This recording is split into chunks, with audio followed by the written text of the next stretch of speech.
Hello friends, களவும் கற்று மறக்காத இந்த சேனல்லேருந்து இன்றைக்கி ஒரு சின்ன மருத்துவ குறிப்பு நான் சொல்கிறேன். அதாவது நெஞ்சு சளி, மூக்கடைப்பு, மூச்சு திணறல், இந்த மாதிரி ஒரு பிரச்சனைகளுக்காக நம்ம வெத்தலையை எடுத்துக்கலாம். இது எங்கள் வீட்டு தோட்டத்தில் உள்ள வெத்தலை. நீங்கள் வெத்தலை வெளியே வாங்கி ஒரே ஒரு வெத்தலை நமக்கு தாராளமாக போதுமானது.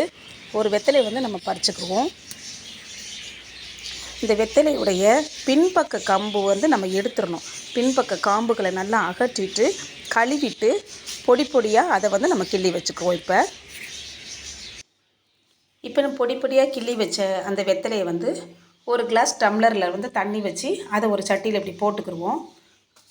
அடுத்து ஒரு துண்டு இஞ்சி, தோல் நீக்கிய ஒரு துண்டு இஞ்சியை நல்லா நம்ம இந்த மாதிரி சின்ன உரலில் போட்டு நச்சுக்கோங்க.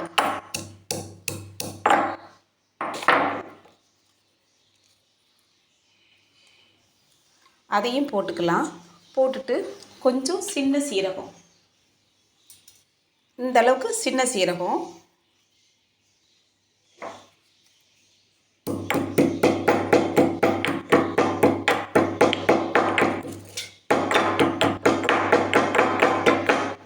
அற்புதமாக இருக்குங்க அந்த மருந்து. நீங்கள் ஒரு 2-3 தடவை இதை ட்ரை பண்ணி பாருங்கள். காலையில் சாப்பிட்டதுக்கப்புறம் நீங்கள் குடிங்க. ஏன்னா நீங்கள் வெறும் வயிற்றில் குடிச்சிங்கன்னா சில பேருக்கு குடலில் புண்ணாக்கிடும்னு சொல்லுவாங்க. அதனால் நீங்கள் வெறும் வயிற்றில் குடிக்காமல் சாப்பிட்டதுக்கப்புறம் இதை குடிச்சிங்கன்னா நல்ல எஃபெக்டிவ் இருக்கும். அடுத்து பார்த்திங்கன்னா கொஞ்சம் மிளகு, நம்ம சீரகம் எவ்வளோ எடுத்தோமோ அந்த அளவுக்கு மிளகு கொஞ்சம் எடுத்துக்கிடுவோம்.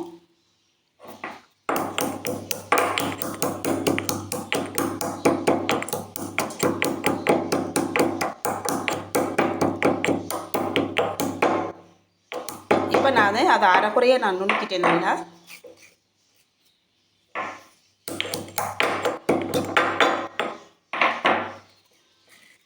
இந்த பதத்தில் நம்ம நுணுக்கிக்கிறணும். முடிஞ்ச வரைக்கும் மிளகுத்தூள், சீரகத்தூள் எல்லாமே விலைக்கு வாங்காமல் நீங்கள் கைப்பட செய்யுங்க. அதுதான் நம்ம உடம்புக்கு நல்லது. அதுக்கப்புறம் கொஞ்சோண்டு தனியாக எடுத்திருக்கேன், விதை மல்லின்னு சொல்கிறது. நம்ம மிளகு போட்டோம், சீரகம் போட்டோம், அதனுடைய 2 பங்கு இது போடுது. இது எதுக்குன்னா உங்களுக்கு மல்லி நம்மளுடைய உடம்புடைய சூடு தணிக்கும். ஏன்னா அதிக சூட்டால் தான் இந்த மாதிரி சளி பிடிக்கிற பிரச்சனைகள்லாம். ஸோ இது நமக்கு அரைக்குறையாக கொஞ்சம் நல்லா நுணுக்கிக்கலாம். இப்போ இதை நல்லா அரைக்குறையாக கொஞ்சம் நுணுக்கிட்டேன் நான்.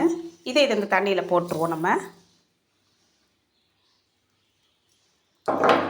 போட்டுட்டு இதை இப்போ நல்லா நம்ம ஒரு இது சுண்டுற வரைக்கும் ஓரளவுக்கு சுண்டுற வரைக்கும் நம்ம கொதிக்க விட்டுக்கலாம்.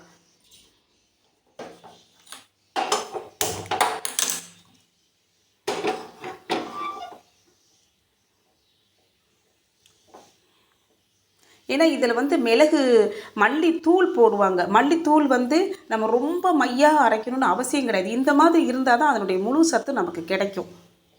இது நல்லா கொதித்து சுண்டட்டும். சரிங்களா ஃப்ரெண்ட்ஸ்? இப்போ ஓரளவுக்கு நல்லா கொதித்து அது நம்ம குடிக்கிற பக்குவத்தில் அது நல்லா வந்துருச்சு. இப்போ இதை நம்ம வடிகட்டி எடுத்துக்கலாம்.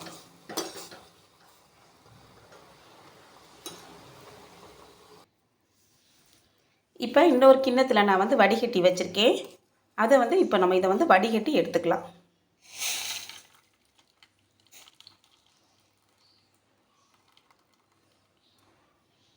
இது ஒரு நாளைக்கு 2 முறை நீங்கள் குடிக்கணும். நைட்டு படுக்கும்போது ஒரு தடவை, காலையில் சாப்பிட்டு முடிச்சோன்னே ஒரு தடவை. இந்த மாதிரி இதை இந்த பானத்தை நீங்கள் குடிச்சிட்டு வந்தீங்கன்னா எப்பேற்பட்ட சளியும் நல்லா இறங்கிடும். உங்களுக்கு சுவாசம் ரொம்ப ஈஸியாக இருக்கும். இதை ட்ரை பண்ணி பாருங்கள் ஃப்ரெண்ட்ஸ். உங்களுடைய கமெண்ட்ஸை கொடுங்க. களவும் கற்றும் மற சேனலை சப்ஸ்கிரைப் பண்ணுங்கள், லைக் பண்ணுங்கள், ஷேர் பண்ணுங்கள் ஃப்ரெண்ட்ஸ். சப்போர்ட் பண்ணுங்கள் ஃப்ரெண்ட்ஸ். Thank you so much.